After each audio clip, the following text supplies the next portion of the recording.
Hello everyone, welcome back to my YouTube channel. In this video, we are going to be building a REST API using Mongoose and Express. In this video, we will be following kind of closely to the same scheme that I went with for my REST API framework that is currently available as open source on my GitHub repository. So if you want to check that out, I'll leave that link in the description below. That is built using TypeScript. So go ahead and check that out if you'd like. But in this video, we're going to be building this in JavaScript rather than TypeScript, so that we can easily compile it down to an exe. We're going to be trying to do this as fast as possible. Okay. So to get started, we're going to open up a terminal. We're going to run npm init. From there, we're just going to leave it as package name there. We're just going to enter in through these. We'll do this as source / server.js. Test command's fine, that's fine. Author, SG, Aaron, or we'll just do Aaron Grimlin, why not? This, leave that fine. Alright, so now that we have this, we need to npmi and we need to add in a few things. So we need to do Express, we need to do Mongoose, we need to npmi in cores, Morgan, and body parser. Is it body tag parser? Oh boy, I don't know if it's body dash, and then node color log again. We use node color log in our Discord.js video. If you haven't seen that, go check out the first video. I'll be uploading the second video soon. That goes over command handling. All right, so let's go ahead and set up our server. We're gonna do that. Oh, that creates a new window. Does not do what I thought it was. Okay. Server.js. Inside of server.js, we are going to import Express. Or constant express equals require express. That's fine. And then that's pretty much all we're going to import in this file for right now. So what we want to do from here is we're going to create a couple of different folders here. This server is going to have authentication, by the way. So we're going to create a one called routes. That way we can store our routes in one. Then we're going to create another folder called models. And then we're going to create one called, they're not inside of the models, but still inside the forest folder. We're going to create one called objects.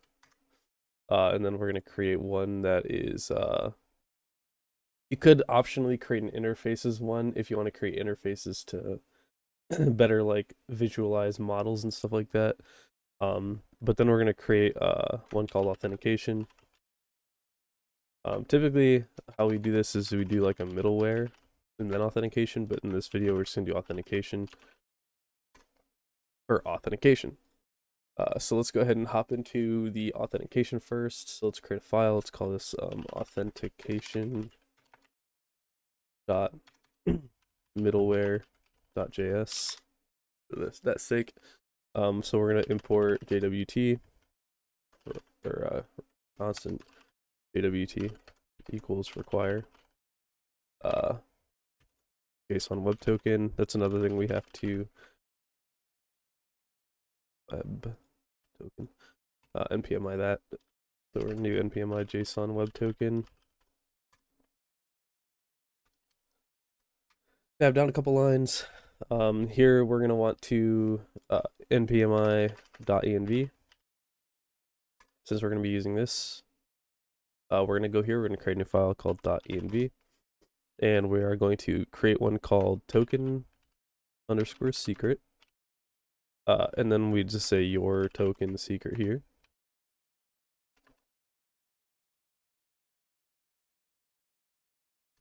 Alright, sweet. So now we have our .env file. Then what we're going to do is we're going to say require .env. Then we're going to call .config.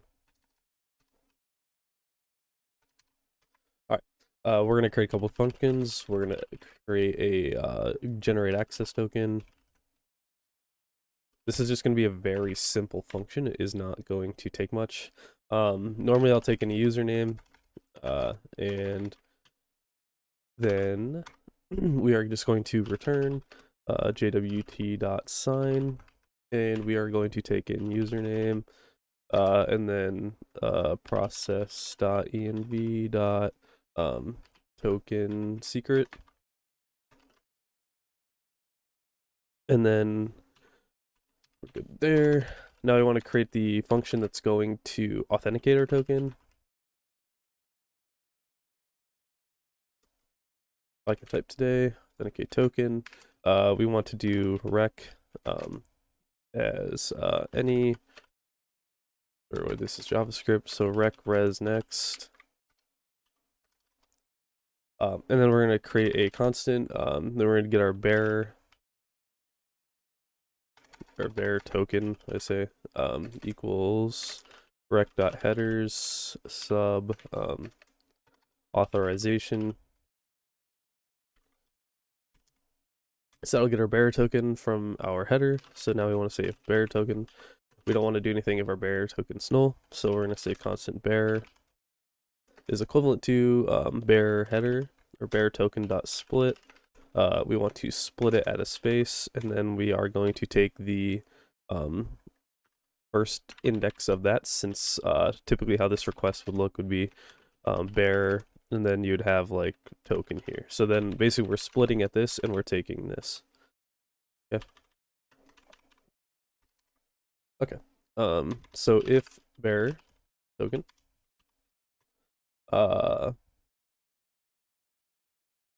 what we want to do is just do res.status 401. Okay. Then we want to say jwt.verify. This is going to verify our bearer to make sure that it is properly, or that it's the right token. So we're in token secret here, and then we're going to take an error and user. From here, we are going to say if error. We want to say res.return res.status, and we're going to give a 403 back. If you have questions on like return codes and stuff, you can just look up online. Then we're going to say rec.user equals user, and then we want to just do next. We're going to pass the rest of this stuff through to the actual handler that we'll do for our route. So this is simple authentication middleware. This will allow you to log someone into your REST API using keys. So what we're going to jump to now is we are going to go back into the objects folder, and we are going to start building the database to connect. So we're going to go new file, and we're going to do database.js. Okay. And we want to constant mongoose equals require mongoose. Okay, so we're going to export function. And then we want to do connect, we'll just call it connect to database. And then we're going to do just a database string. This will be whatever your database string is going to be, which we'll do like a .env here. So we'll just do like database underscore URL or something. And then we'll just do like http://127.0.0.1/test or something like that. You can get this from MongoDB once you actually create that. Then we're going to return a new promise. We want to have a resolve and a reject. So returning a promise, that way we can use the asynchronicity of mongoose dot connect database string dot then resolve dot catch reject, and then that's our database string. Yes, that's going to let us connect to and from our database using whatever we give here, which is in turn going to be this database URL. All right, let's go ahead and go to our models. We'll create a model. Let's just call this user dot NodeJS for, let's create like a simple user model. All right, so we'll do constant mongoose equals require mongoose constant user schema equals mongoose dot schema. So something users normally have when they log into something is like a UUID. We can give it a type or required. So we want to make sure that we do have a UUID for every single user that we store in our database. So we're going to make that required. We're going to give that a type of a string. Oh my goodness. More than likely want like a username of some sort. That'll be required as well.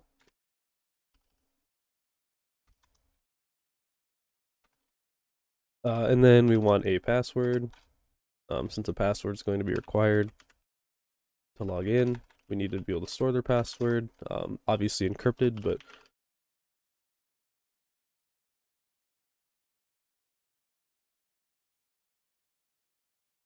all right. If you wanted to store other things, you could take in like a email, and other stuff if you wanted to. That's entirely up to you. You just, if you wanted to make one, just create another field down here for email. If you want it required, require it. If not, then don't require it. Make sure it's type string. Then we're gonna export constant user model equals mongoose.model. We are going to do user here. This is just basically the name of the collection within MongoDB, and we're going to give it the user schema. So that's what the data should look like inside. It is possible to do arrays with this. All you do is do array if you want to, but that's for a whole nother video, or you guys can just look it up. So that's fine. That's the user. So let's go ahead and go to our routes and create a route called user.js. And here we're going to be building our routes. So routes are basically when someone connects to your database, this is where they're going to be sent. And whenever they query that URL with their CRUD, with the CRUD, then basically it's just going to send the data back.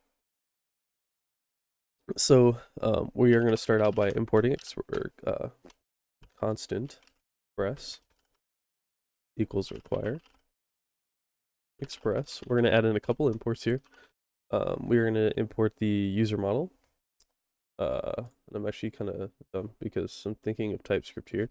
Module.exports equals mongoose.model user and user schema. So now we are exporting that module. So we're going to say constant user model equals require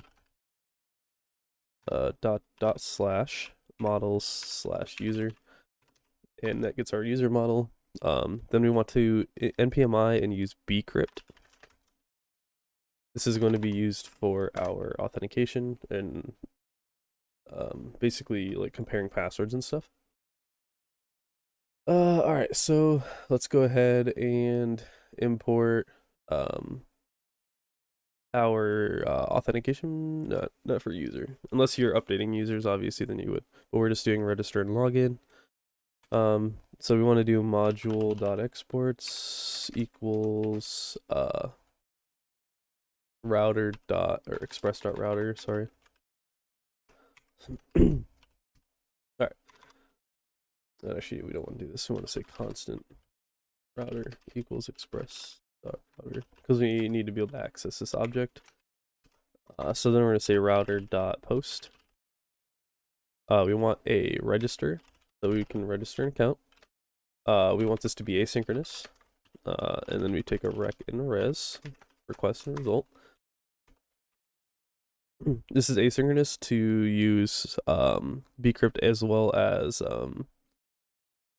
mongoose. So what we want to say, if we wanted to have some sort of like password requirements or like name length requirements, you could either check it here for length, but most of the time you do this on the front end. But if you want to have double verification, you can do that here. So we're going to create a hash. We're going to await the bcrypt. I did not do that constant bcrypt. equals require bcrypt equals await bcrypt dot hash. So we're going to be hashing with bcrypt here. We're going to say rec.body.password. So our request needs to have a password in its body for this whenever we create one. Process.env and then we're going to take password underscore salt. And then in here, we're going to need to create a password salt.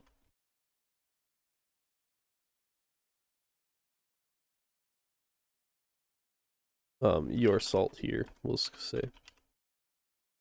You can look up online generating salts. That's totally fine. I'd actually recommend that. That's how you guys get the idea on how and why. So we're going to create a new user model here. And then what we're just going to do is we are going to say constant. And we want to destructure our request. So I know we have a UUID, we have a username, and we have a password. Or we just have a username realistically. Equals rec.body. Okay. We can do this up here too to extract password if you want to. It's totally fine. So what we want to do is we want to say UUID and username. And then password is going to be hash. So then that's going to create our user model with these given parameters. Okay. So now we want to try catch.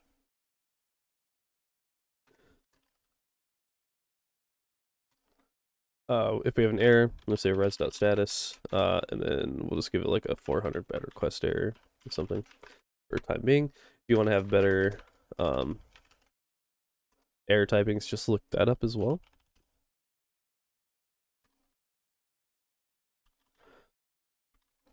But it's not, it's kind of out of the scope of this.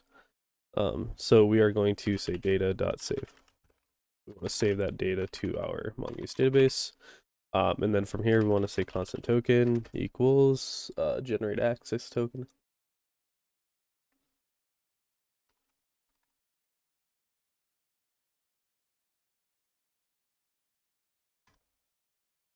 And I actually should probably fix this as well.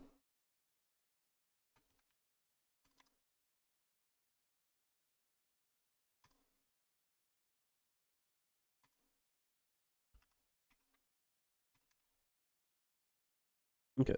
We want to generate our access token, and we're going to say data.uuid. Where we're going to pull that from, and we want to do res.status 200.send or dot. I just want to do .json, and then just do like a token token. Give it a token object. And back. All right, so that's registering. So now what we're gonna do is we are going to do the router.post for login. So we're gonna do /login. Again, mark this as async. We want a request and a result. Make sure you don't spin these. Make sure you don't do res and then rec there. That's not good. All right. So here we want to do our destructure again. We want to get a username and the password. If you wanted to, you could also get the UUID if you wanted to compare, but most time if you're logging in, they don't know their UUID. So they won't be sending that in the request unless they cache it. So we want to say rec.body since we're destructuring. We want to get the entry, or we can just call this user equals await user model.find1. And what we want to do is we want to look for someone that has this username. Okay. That's why I normally recommend doing emails, because then but you can just do like, oh, this username's already taken if they try to register with one that's already taken. So what we want to do is we want to say if user, make sure that it's not null. We want to say constant valid password equals await, bcrypt dot compare. Then we want to compare the password that they have and the entry dot password. And then we want to say if valid password, so if that password was valid. Then we want to say constant token equals generate access token. So anytime someone logs in, we want to give them a new access token. This time we'll do enter.username. And then we do res.status 200.json. And then we want to do token, token, and then dot entry. Or dot user, sorry. Alright, so that's taking care of mostly login. Then we'll say else. And then here we just do res.json. And then we just, oh shit, error, invalid password. If they failed there. If you want to handle this one as well, you can. For the sake of this and time, we won't, but here's that. We're gonna do router.post. Say we want to create a user, slash users slash create or something like that. Then we can do authenticate from our authentication middleware to authenticate our bearer token. This is using our middleware, and then we do async rec res. And this is creating a user, so we're just going to do a try catch. This is like creating, say you have an admin or something that's creating a user under his profile and doesn't have to actually do the login screen stuff. So we'll just create a simple user that way. So we're basically going to follow the same functionality of this. So what we'll do is we'll just copy pasta that into here. Okay. So then we would essentially just save that data.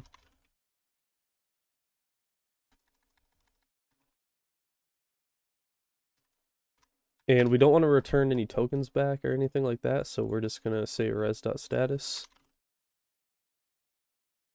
200 dot JSON, and we're just going to send back data. And here we'll just say res.status like 400, and then we'll just do .json, and we'll do error dot message. Sweet. Change this guy to error as well. All right, so that's creating the user. Now we're going to go and we are going to head back to our server file. We're here. So we are going to constant Morgan equals require Morgan. We are going to say constant body parser equals require body parser. Then we want to say constant cores equals require cores. Constant logger equals require node color log. Constant server log equals logger dot create named logger, and we're just going to call this server. Here we want to do constant app equals express. Then we want to say app.use, and we want to say body parser.json. That was a big fat finger on that one. Then we want to say Morgan combined app.use cores. Okay. Then what we want to say is we need to register our routes. So let's do this. Let's pull in our routes. Constant user routes equals require dot slash routes slash user. Then what we need to do is we need to go back to our user routes. We see new module dot exports equals router. Make sure we're exporting that router. All right. So now we got that. We can say server log dot info registering user route app.use slash API and user routes. So this is basically prefixing it with slash API, where if like you would connect, you'd do like HTTP :/localhost, you know, colon 88,000 or whatever slash API slash route. That's what you would connect to basically. In case you didn't know that. Now we do constant server equals app.listen. We select a ping or a port here. I normally just like to do like 8081 for my REST APIs. Then here we just do they want a host name, just do like localhost. And this is the callback thing that it's done. We do logger.info or server log.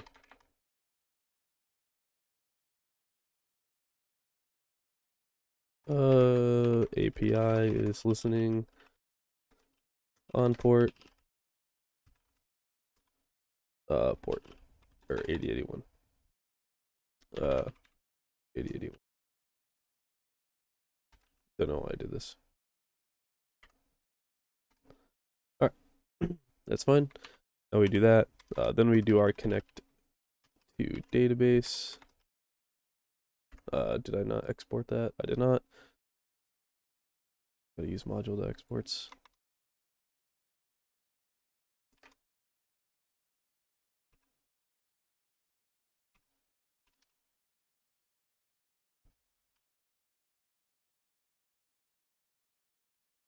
All right.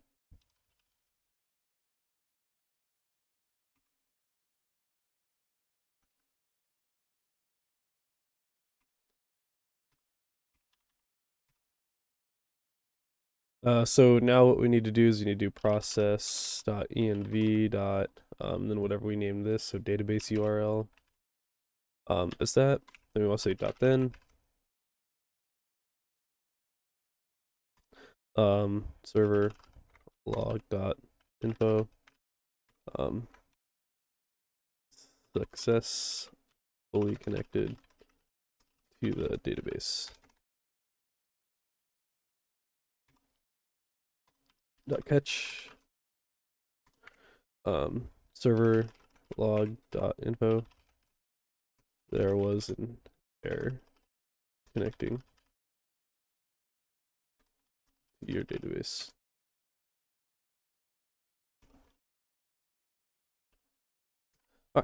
So that's creating the REST API. I'm not gonna run this because I know it's gonna fail because I don't ever populate these with actual real values when I do these videos. So it's not gonna work for me. It's gonna like fail out when I try to register or like even connect to my database. I might actually be able to connect to the database, but I'm not gonna be able to like authenticate anyone.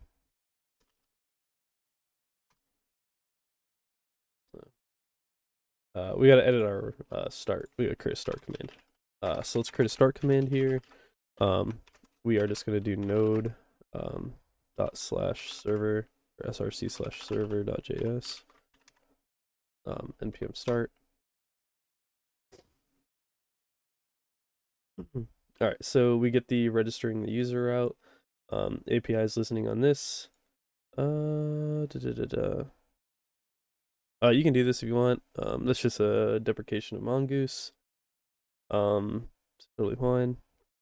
And then we have the info. There's an error connected to my database because I didn't specify a specific database to connect to in my connection string here, but that's totally fine. Okay. Actually, sorry, this shouldn't be that. It should be MongoDB colon, right? I think that's standard MongoDB connection strings, if I'm not mistaken. Could be very wrong.